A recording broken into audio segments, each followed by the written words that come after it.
ETF index mutual funds నేర్చుకుని stock మార్కెట్లో రాణించాలనుకుంటున్నారా? వెంటనే ఈ నెంబర్కి కాల్ చేయండి.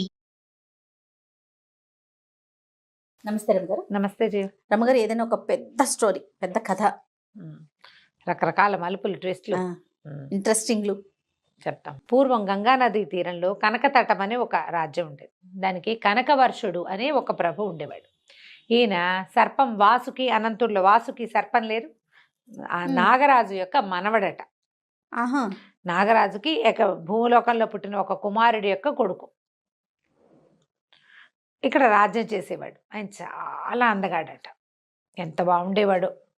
అయితే ఒకసారి ఏమైందట, కోట బయట ఒక చిత్రకారుడు ఒక కాగితం అంటించాడు, ఒక మన ఫ్లెక్సీ లాంటిది పెట్టాడు. ఏంటంటే, నన్ను మించిన చిత్రకారుడు ఈ లోకంలో లేడు, ఈ చిత్రకారులను నన్ను జయించదలుచుకున్న వాళ్ళు పరీక్షించుకోవచ్చు అని. అయితే ఆ బయట ఉన్న సైనికులు, వాడు ఎవడో తెచ్చి ఒక ఫ్లెక్సీ పెట్టాడండి, ఇలా రాశాడు అనేసరికల్లా అతన్ని తీసుకురమ్మన్నారు. తీసుకురమ్మంటే రోలదేవుడు అతని పేరు, చిత్రకారుడి పేరు. అయితే రాజుని దర్శించగానే అతను ఏమన్నాడంటే, అయ్యా, అవజ్ఞతోటి కాదు, నేను మిమ్మల్ని దర్శించాలంటే నాకు సులువైన మార్గం ఇదే కనపడింది, అందుకని నేను ఇది ఇలా పెట్టాను, అంతేగాని ఇక్కడ మీ రాజ్యంలో ఉన్న చిత్రకారుల్ని ఛాలెంజ్ చేయటం నా ఉద్దేశం కాదని మర్యాదగా చక్కగా రాజుతో వినయంగా మాట్లాడాడు. మాట్లాడితే, సరే మీరు మంత్రులు వాళ్ళంతా ఏమన్నారంటే, నువ్వు చిత్రకారుడు అన్నావు కదా, మా రాజుగారి బొమ్మ వెయ్యి అనేసరికల్లా సరే సరంజామా అంతా అతను ఏదో సంచిలో కొని తెచ్చుకున్నాడు. ఒక పెద్ద పటం పట్టుకొచ్చారు. రాజు చాలా అద్భుతమైన అందమైన వాడు, ఎంత బాగున్నాడో ఆయన, మన్మధుడిలాగా ఉంటాడు, చాలా పెద్ద పర్సనాలిటీ, చాలా అద్భుతమైన కళ్ళు, చాలా చక్కటి ముఖం, అసలు ఆయన ఓవరాల్గా చాలా అందం. మొత్తం పిక్చర్ వేసాడు. వేశాక మంత్రులు వాళ్ళు ఆశ్చర్యపోయారు. రాజుకి అసలు ఫోటో ట్రూ కాపీ లాగా ఉంది పిక్చర్, ఎంత బాగా చేసావు, చాలా బాగుంది. అయితే మరి రాజుగారు ఒక్కరే ఉంటే చిత్రంలో బాగుండలా, రాణుల్లో ఎవరో ఒక రాణిది ఒక బొమ్మ వేయమన్నారు. రాణిగారులందరినీ చూశాడు ఆయన, చిత్రకారుడు కదా, ఆయనకు ఆ సౌందర్యం ఆకర్షిస్తే వేస్తాడు బొమ్మ అనేసరికల్లా ఇతను ఏమన్నాడు, ఈ రాణుల్లో ఒక్కళ్ళు కూడా ఈయన పక్కన పెట్టడానికి సరైన వాళ్ళు కాదు, ఈయన సౌందర్యంతో వాళ్ళు పోటీ పడలేరు అసలు, మరి చాలా అందమైన వాళ్ళని పెట్టాలి అనేసరికల్లా ఓ మంత్రి గారు అన్నాడు, మరి ఎవరైనా ఒక అందగత్తి పెట్టమంటే వేయబోయి చూద్దాం అన్నాడు. అనేసరికల్లా అప్పుడు ఇతను ఏం చెప్పాడంటే, ఒక అమ్మాయి పటం తీసి చూపించాడు. ఆ అమ్మాయి ఎవరంటే, విదర్భ రాజ్యంలో కుండినం అనే ఒక నగరం ఉంది, దానికి దేవశక్తి అనే రాజుగారు ఉన్నాడు. ఆయనకి మదన సుందరి అనే ఒక కూతురు ఉంది. మదన సుందరి, ఆ కూతురుది ఈ పిక్చర్. నేను ఇంతకుముందు ఆ రాజ్యానికి వెళ్ళాను, వెళ్ళినప్పుడు ఆ రాజుగారి దగ్గర చాలా పిక్చర్స్ వేశాను. వేసినప్పుడు అమ్మాయి చాలా సౌందర్యవతి, ఆమెకు తగిన వరుణ్ణి చూడాలనుకుంటున్నామని రాజుగారు చెప్పారు. అయితే ఒక రోజున ఆమె నన్ను కబురు చేసి పిలిపించింది. ఆవిడ విరహావస్థలో ఉంది, ఒక వ్యక్తిని ఎవరినో తలుచుకుంటూ చాలా బాధపడుతోంది. అప్పుడు ఆవిడ ఒక చిన్న బటన్ ఇచ్చి, ఈయన్ని చక్కగా మంచిగా వేసిపెట్టు ఈ పిక్చర్ నంది, నేను ఆ బొమ్మ వేశాను, ఆ వేసిన బొమ్మ ఈ రాజుగారిది, ఓహో, ఈ కనకవర్షుడిది. ఆమెకి పెళ్లి కుమారుల ఇంట్లో ఈ ఫోటో వచ్చింది, ఆ ఫోటో నచ్చింది ఆవిడికి అని చెప్పి, అప్పుడు ఆ పిక్చర్తో పాటుగా, ఆ చిత్రంతో పాటుగా నేను ఈ మదన సుందరి పిక్చర్ కూడా వేశానని ఇది చూపించాడు. ఆమె ఎంత సౌందర్యవతో, అప్సరస దిగొచ్చినట్టుగా ఉంది. సరే వీళ్ళు ఏమనుకున్నారు, బాగుంది కదా, ఇతనుని అడిగాడు, మరి ఈ అమ్మాయిని నాకు వివాహం చేసుకునేందుకు అవకాశం ఉందా ఏమిటి అని అడిగితే, మీ పటం వేశాను కదా, ఇప్పుడు అమ్మాయి దగ్గర నుంచి ఈ పటం తీసుకురాకూడదు, మిమ్మల్ని చూడగానే ఆ పటంలో ఉన్నది మీరేనని నాకు అర్థమైంది, ఎవరినైనా పంపించండి నాతో పాటు, నేను వెళ్ళి ఆ దేవశక్తి మహారాజుకు చెప్పి ఆ పిల్లని మీకు ఇప్పిస్తానన్నాడు. బాగుంది. సరే, రాజుగారికి అప్పటికే కొంతమంది భార్యలు ఉన్నారు, వాళ్ళెవరు మహాసౌందర్యవతులు కాదు, బాగుంటారు అందరూ, కానీ రాజుకు తగినంత పరమాద్భుత సౌందర్యవతులు కారు. సరే, రోళదేవుడికి వెళ్ళి తనతో పాటు ఓ ఇద్దరు పరివ్రాజకులను ఎవరినో సహాయం తీసుకుని వెళ్ళి ఆ రాజుగారి దగ్గరికి వెళ్ళాడు, విదర్భ రాజ్యానికి, దేశానికి వెళ్తే రాజుకి చెప్పాడు, ఇట్లా ఫలానా రాజుగారు, నేను పేరు కనకవర్షుడు, నేను ఇట్లా వాసుకి మనవడు, మరి ఇలా కనకతటం అని చాలా పెద్ద రాజ్యం, చాలా సౌందర్యవంతుడు, రాణులు ఉన్నప్పటికీ మీ అమ్మాయిని మహాదేవిని చేయడానికి సిద్ధంగా ఉన్నాడు, ఆయనకు అనురూపమైన సౌందర్యవతి కాబట్టి చూడండి అని చెప్పేసరికి ఆయన అన్ని విచారించుకుని సరే మా పిల్లల నుంచి పెళ్లి చేస్తామని మళ్ళా కబురు చేశారు. మన కనకవర్షుడు పోయి అక్కడికి వెళ్ళి చక్కగా భార్యని ఆవిడని పెళ్లి చేసుకుని తెచ్చుకున్నాడు. కొద్ది రోజులు 10 రోజులు అక్కడ ఉన్నారు. వివాహం అయిన తర్వాత ఆమెతో ఎంత బాగానో ఉండేవాడు. చాలా కాలం కలిసి ఉన్నారు. ఇంతమంది రాణులు ఉన్నారు, 6 మంది, ఎవరికి పిల్లలు కలగల ఇప్పటిదాకా. కొత్తగా వచ్చిన సౌందర్యవతి ఈవిడికి మదన సుందరికి కూడా సంతానం లేదు. అయితే ఒకసారి ఏమైందంటే వీళ్ళంతా ఎక్కడో ఈ శరదృతువులో కార్తీక మాసానికి కొంచెం ముందు, శరదృతువు అంటే ఈ ఆశ్వయుజ మాసంలో పెద్ద తోటకి విహారానికి వెళ్ళారు రాణులందరితో కలిసి. వెళ్తే ఈ రాణులు అక్కడికి వెళ్ళేసరికల్లా నీళ్ళల్లోకి ఆడేటప్పుడు ఒక్కొక్కళ్ళు కొంచెం ఉత్సాహపడతారు కదా. ఈవిడికి వాళ్ళందరూ రాజుతోటి అంత చనువుగా ఉంటే నచ్చదు, తనకంటే ముందు భార్యలు కదా. అయినా చనువుగా ఉండదు. నచ్చలేదు. కోపం వచ్చి ఆవిడ వెళ్ళిపోయేసరికల్లా అబ్బో అమ్మాయి ఈవిడికి కోపం వచ్చిందని ఇతను ఆవిడని బతులాడుకోవడం కోసం ఇక్కడ ఉన్న రాణులందరినీ వదిలిపెట్టి మళ్ళీ ఆమె వెనకాలబడి నగరంలోకి వెళ్తాడు. వెళ్ళేసరికల్లా చాలా బతిమలాడి ఆవిడని ఎట్లాగో స్వాధీనపరుచుకుంటాడు. పడుకునేసరికల్లా ఆ రాత్రి అతనికి తెల్లవారుజామున ఒక విచిత్రమైన కల వస్తుంది. ఆయన మెడలో ఏకావళి, ఒక ముత్యాల దండ ఒకటి ఉంది. ఆ ఏకావళి ఎవరో లాగేసుకున్నట్టు. అక్కడి నుంచి మన ఇది ఉంటుంది కదా, శిరోరత్నాన్ని ఏమంటారు, మనం దీన్ని ఏమంటారు, చూడామణి, ఇక్కడ పెట్టుకుంటారు మణి. ఆ చూడామణి కూడా పోయినట్టు. అవి రెండు ఎవరో లాగేసుకున్నారు. అక్కడి నుంచి ఎంత బోల్డన్ని ముఖాలు, బోల్డన్ని జంతువుల అవయవాలు ధరించి ఉన్నటువంటి భేతాళుడితోటి తను యుద్ధం చేస్తున్నట్టు కలొచ్చింది. కన్ను మూసినా తెరిచినా అలాగే ఉంది. చాలాసేపటి వరకు అందులోంచి బయటికి రాలేకపోయాడు. తెల్లవారిన తర్వాత చూస్తే మెడలో ఏకావళి ఉంది. తడువుకుని చూశాడు. ఇక్కడ చూడమని ఇట్లా బిగించి ముడిలాగా వేస్తారు, అది అక్కడే ఉంది, పోలేదు. అంటే కలేనమాట. అప్పుడు ఏం చేశాడు, ఇంకా కార్తాంతికుల్ని పిలిచాడు. వీళ్ళు ఇలా ఏమిటి, ఇలా జరిగింది, ఇలా వచ్చిందంటే ఆయన చాలా లెక్కలు వేసి భేతాళుడు, మన చూడామణి ఏకావళి రెండు పోవటము అని అలాంటివి కళ వచ్చిందంటే ఇవి ఎవరో తీసినట్టంటే మీకు సంతానం, మీ అబ్బాయి కుమారుడు, భార్యతోటి కుమారుడితోటి వియోగం సంభవించబోతోంది మీకు. తర్వాత భేతాళుడితోటి యుద్ధం అంటే ఏదో శాపం రాబోతోంది మీకు అనేసరికి ఈ ఆశ్చర్యపడి, భార్యలు ఉన్నారు కానీ కుమారులేరి అంటే కుమారుడు కలగబోతాడనమాట. తనకి కుమారుడు తప్పిపోతాడు అంటే, లేని కుమారుడు ఎక్కడి నుంచి తప్పిపోతాడంటే కుమారుడు ఉండాలి. సరే ఇలా ఆలోచించుకున్నాడు. ఆయన ఏకాంతంగా పడుకున్నాడు. ఏం చేయాలో తోచట్లేదు, చాలా దిగులుగా ఉంది.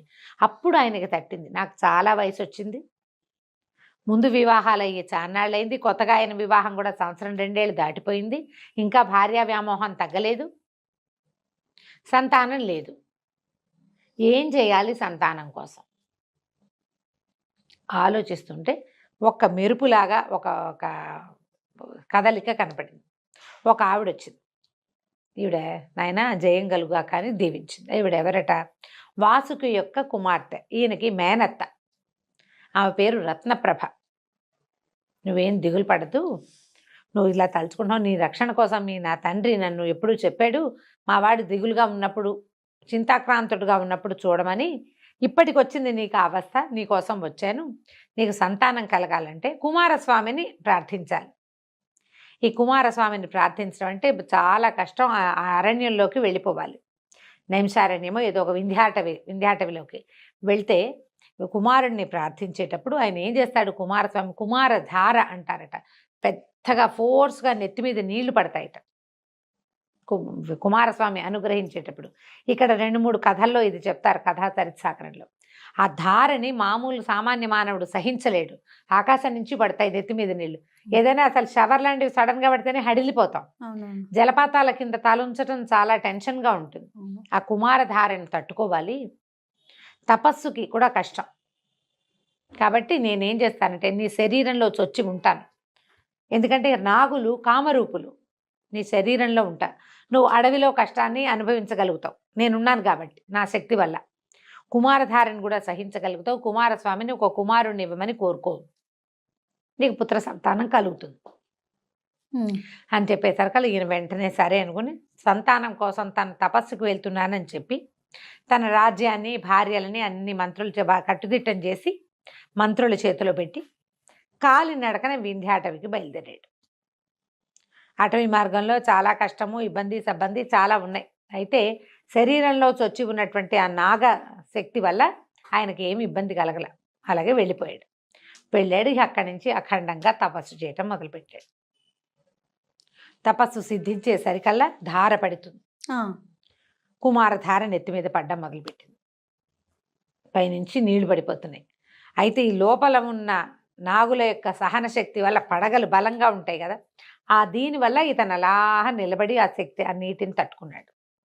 కుమారస్వామి విపరీతమైన పరీక్షలకి గురి చేస్తాడని చెప్తారు. ఈ కథల్లో అట్లా కనపడుతుంది అనమాట.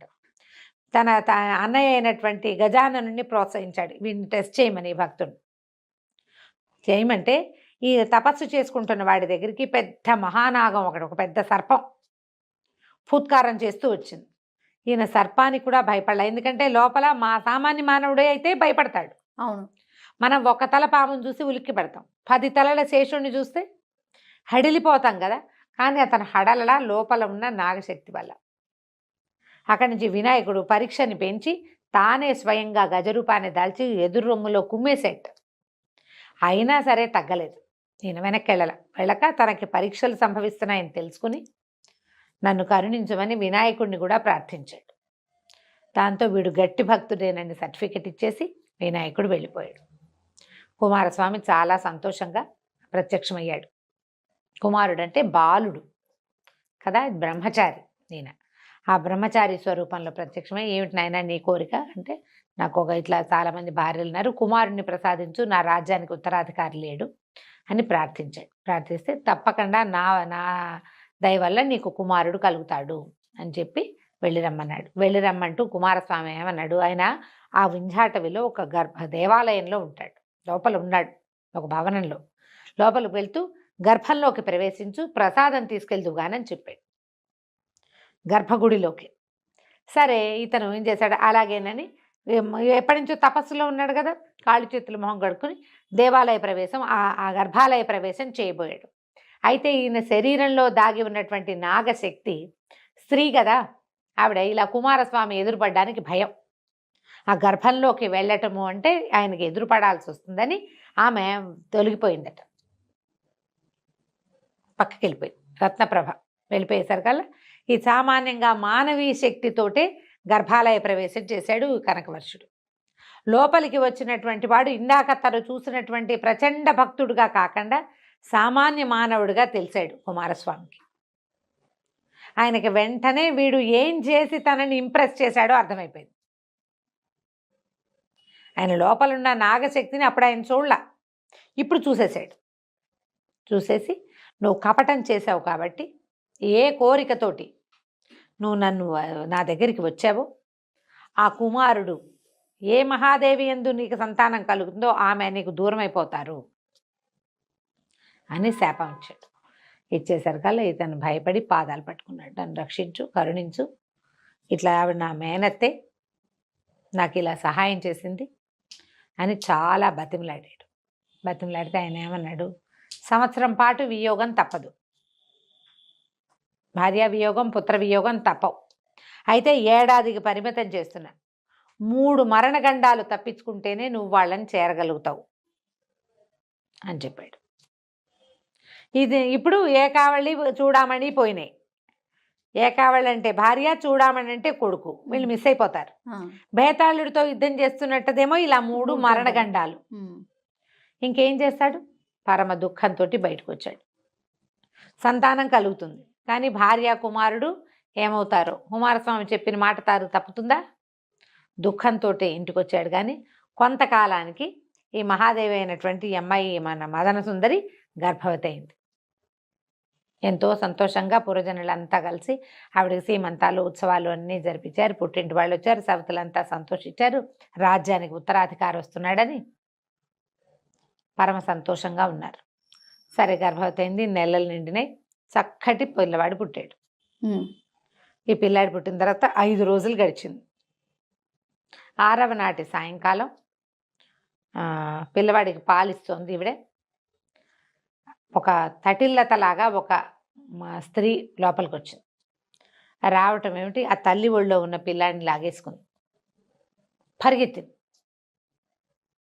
మరి చెప్పాడు కదా ఆయన వెళ్ళిపోతుందని. పరిగెత్తేసరికల్లా అమ్మో నా పిల్లాడు, నా వదిలిపెట్టు నా పుత్రుడని ఆవిడ కూడా వెంటపడింది.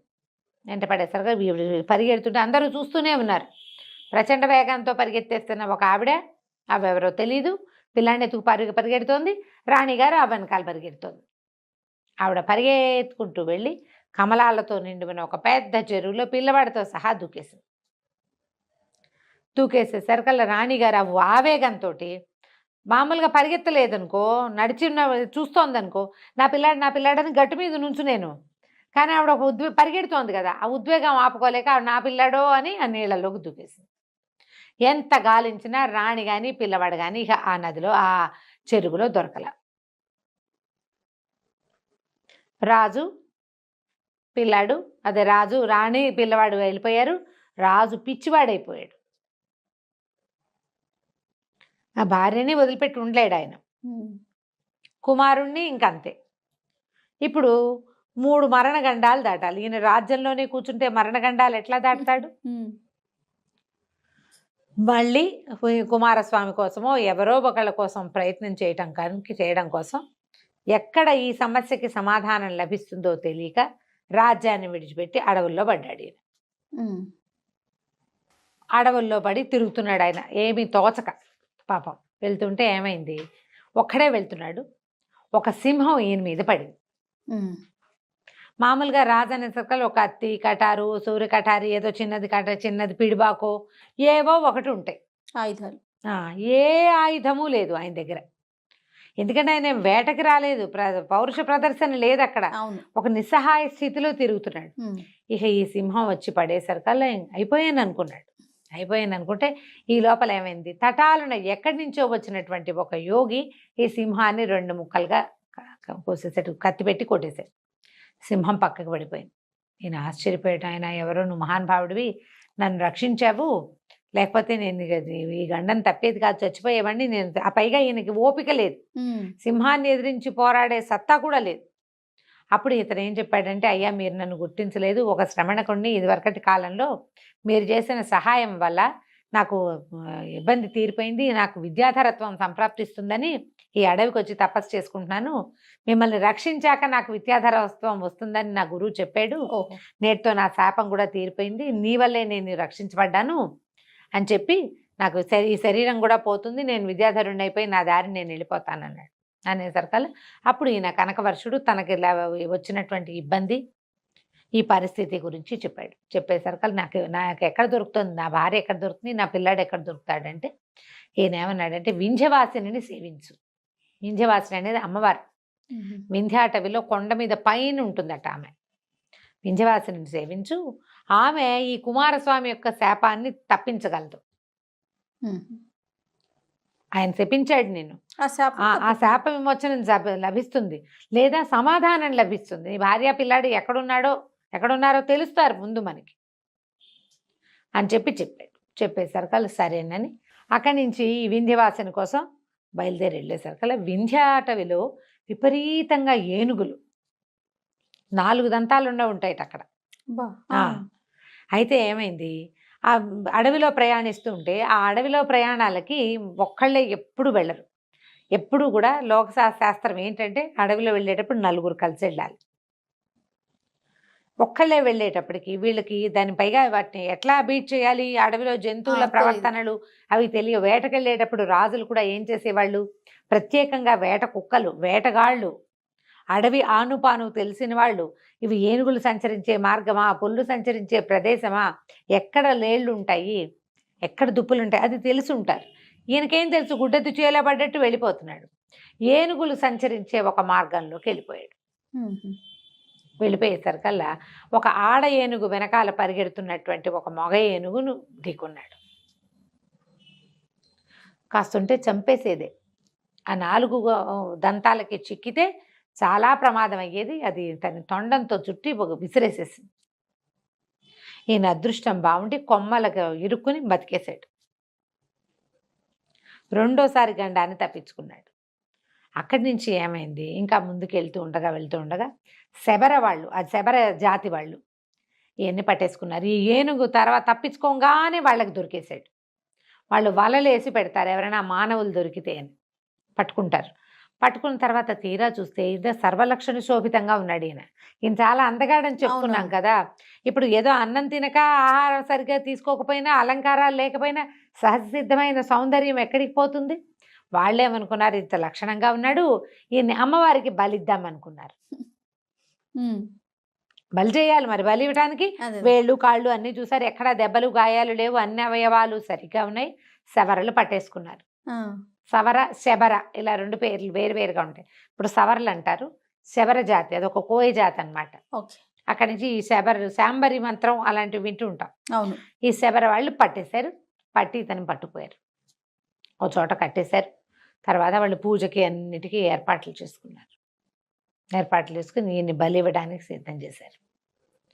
బలిచ్చే సమయానికి మళ్ళీ ఒక తటిల్లతలాగా ఒక మెరుపు వచ్చి ఆవిడ రత్నప్రభ వచ్చింది. రత్నప్రభ రావటం ఏమిటి, వెంటనే ఈయన కట్లు ఊడిపోయినాయి.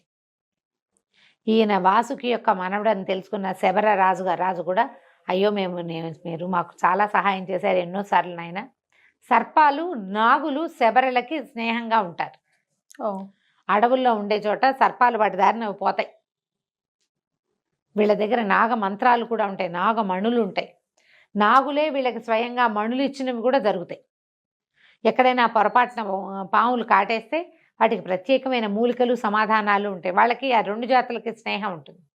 వాళ్ళు ఆశ్చర్యపోతారు, అయ్యో ఈయన ఇట్లా ఎందుకు తిరుగుతున్నాడు ఏంటంటే అప్పటికి సంవత్సర కాలం పూర్తయింది. ఆవిడ ఏం చేసిందంటే ఏడాది నిండిన పిల్లవాడిని తీసుకొచ్చి అప్పచెప్పింది. మదన సుందరిని కూడా తీసుకొచ్చింది. ఇది సంవత్సర కాలం అని నాకు తెలుసు, నీ పిల్లాడిని నీ భార్యని నా సంరక్షణలో ఉంచుకున్నాను.